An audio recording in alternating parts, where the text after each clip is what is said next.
Saudara, warga Malaysia yang juga seorang mantan finalis dari program acara MasterChef Malaysia, Etika Siti Nur Rashikin dan suaminya Muhammad Amri Yunus didakwa oleh Pengadilan Malaysia atas pembunuhan terhadap Nur Afiah Daeng Daming, seorang asisten rumah tangga keturunan Indonesia. Informasi dari Kementerian Luar Negeri Indonesia, Nur Afiah Daeng Daming adalah seorang ART asal Sulawesi Selatan dan sudah berkewarganegaraan Malaysia.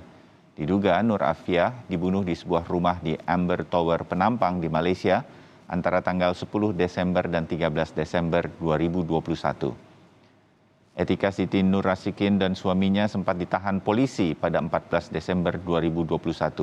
Namun kemudian keduanya sempat dibebaskan setelah mendapat jaminan pada 21 Desember. Karena korban berstatus warga negara Malaysia, Kementerian Luar Negeri menyatakan kewenangan berada di pihak otoritas Malaysia.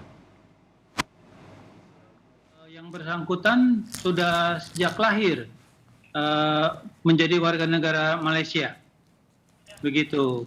Karena yang bersangkutan kelahiran Johor. Oh, kelahiran Johor, meskipun yang bersangkutan ini asal Indonesia. Jadi iya, keturunan Bugis. Ya, keturunan Bugis. Jadi orang tuanya sudah tinggal di Johor dulu sebelumnya.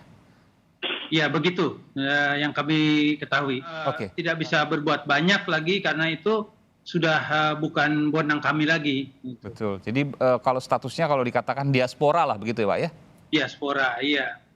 Iya. Meskipun yang bersangkutan punya suami dan suaminya warga negara Indonesia, betul ya Pak? Betul.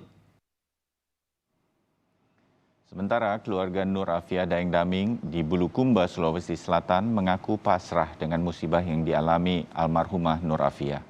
Keluarga berharap pemerintah Malaysia bisa menghukum berat kedua pelaku. Korban meninggalkan seorang anak yang masih berusia 8 tahun yang kini tinggal di rumah keluarga di Bulukumba, Sulawesi Selatan. Kematiannya itu kan biasa kan begini, ini kan sadis, pembunuhannya kan sadis. Oh, korban meninggalkan satu anak ya? Iya.